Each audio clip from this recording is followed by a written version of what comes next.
Talaga bang sinabi mga kaibigan ni dating Pangulong Rodrigo Roa Duterte o as kilalang Digong Duterte na dapat daw ay bantayan? Ano yung pagkakasabi? Bantayan nyo ang inyong presidente na si Sara. Ganon? Hindi na vice? Presidente ka agad? Kaya ako pinag-uusapan ito. Alam nyo si Duterte, hindi mo naman talaga malaman kung kailan nagsasabi ng seryoso o nagbibiro. Pero baka seryoso ito dahil sa harap ng kanyang mga mamamayan sa Davao eh. Pagka nagbibiro yan, baka matalo talaga ni Nograles. Malakas yung Nograles laban sa mga Duterte sa Davao. Balita ko dyan sa Davao City. Kaya, o baka naman nasobrahan lang ito ng maraming ayudang ibinigay. O nasobrahan sa lechon. Totoo ba yun? Mayroong mga nag-viral na picture na nasa harap ni Vice President at saka ni Sara isang lechon. Nung pagkatapos yatang mamigay sila ng pamasko sa mga taga Davao, okay lang yan. Kung kaya pa naman walang problema. Pero yung hindi ko alam kung pabiro o seryoso na pinababantayan niya, sabi niya, bantayan niyo si Sara, ang inyong presidente. O ating presidente, parang ganon. So, bakit pinababantayan? Meron bang talagang totoong threat kay Sara Duterte? O gimmick lang yan para pag-usapan? Alam mo, marami ho talaga ngayong gimmickan pero ang seryosong usapin, ang kanilang mga problema, ang kanilang mga kaso at under investigation sila, yun hindi madadaan sa biro.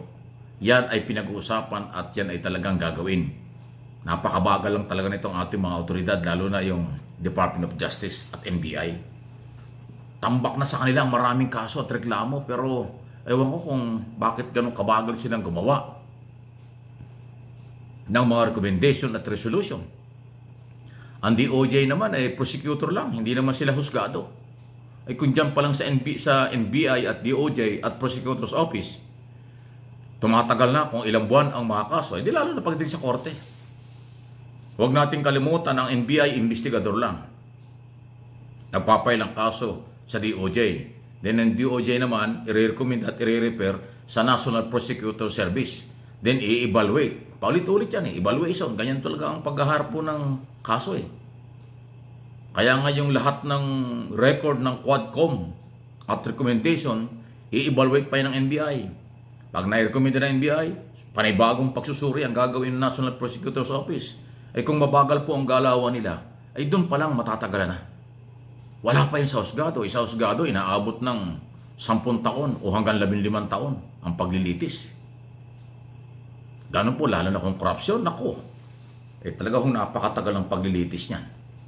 So talagang mahirap maghanap ng hustisya dito sa ating bansa. Sa totoo lang. Huwag na tayong maniwalang mabilis ang hustisya. Hindi totoo yan. Talagang mabagal. Maraming technical, legal, and political issue. Pero sana pag nasa korte, wala ng political. Technical and legal na lang yan. Technical sa issue ng presentation ng dokumento, technical sa issue ng mga proseso at procedure, legal sa issue ng kung paano hinahandle ng ating korte. Pero balikan ko lang itong issue ng, hindi ko nga alam kung nagbibiro o seryoso si dating Pangulong Duterte na bakit niya pinababantayan si Sara Duterte, now Vice President. Wala namang nagbabanta sa kanya Di ba ilang beses na sinabi ng PNP at ang military at mismong NBI, walang seryosong threat, walang banta sa buhay ng pangalawang Pangulo. Ang may active threat ay si Pangulong Marcos, First Lady, at si Speaker Romualdez. Dahil galing kay Sara Duterte at galing o pwedeng manggaling doon sa inutusan, kung sinong inutusan ni Sara Duterte na ilang buwan ang pinag-uusapan ito hindi pa ho nabibigyan ng hustisya ang mga banta-bantang ito.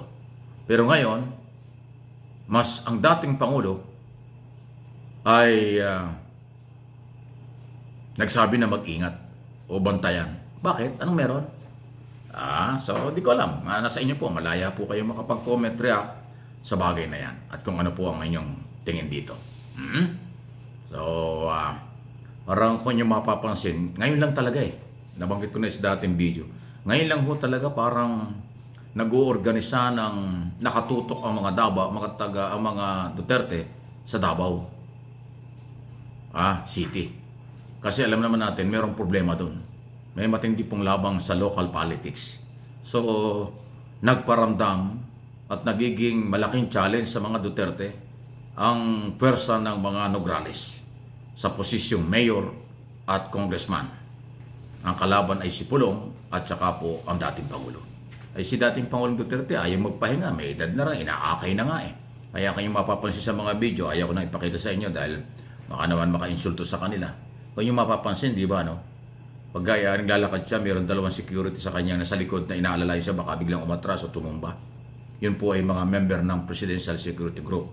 Dahil kung di ako nakakamali, lahat ng dating Pangulo allowed ang dalawang security na military. Si dating Pangulong, ngayon ang mga ambuhay pa, dating Pangulong Estrada, may dalawang bodyguard dyan. Now, Gloria Macapagal Arroyo, dating Pangulo, may bodyguard din yung mga PSG. Ang ating dating Pangulong Duterte, ganun din. Lahat to yan. Kahit si Ninoy Aquino, Cory Aquino, si dating Pangulong Marcos. Kaya huwag kayong magtaka.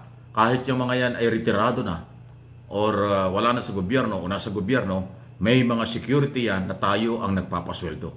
Dahil allowed na ang mga dating Pangulo ay may bodyguard at least dalawa, 24/7. Kaya kung yung makita yung laging nakasunod sa mga dating Pangulo, yan po ay hindi pulis, hindi po yung pangkarewang bodyguard. Mga sundalo yan na under ng Presidential Security Group dahil yun ang mandato ng military magbantay sa kasalukuyang Pangulo at mga dating Pangulo. Kasama yan sa trabaho ng Presidential Security Group. Ayun. So, ako ay naniniwala na walang seryosong mga banta sa kanila. Maaaring sinasabi lang yon o ginagawa lang nila may mga threat na ganyan para makakuha ng suporta o sinusubukan nilang kuminagmamahal sa kanila. Ayun po yun. Marami, alam nyo, marami yung gimikan talaga, maraming drama, maraming propaganda, maraming publicity kung sakaling publicity.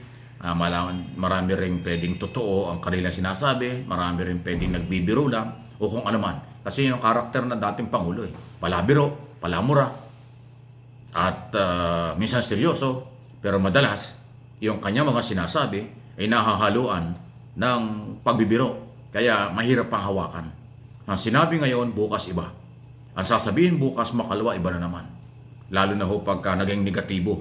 Di ba, ilang beses niya sinabi niyang ang Pangulong Marcos ganon-ganon, pero sinabi niya bandang huli, nung mainit na, wala akong sinabing ganyan. Ang dating Pangulo ay mahina, weak leader daw, mahinang presidente, pero pagka tinanong ng mga seryosohan, wala akong sinabing ganun. Di ba?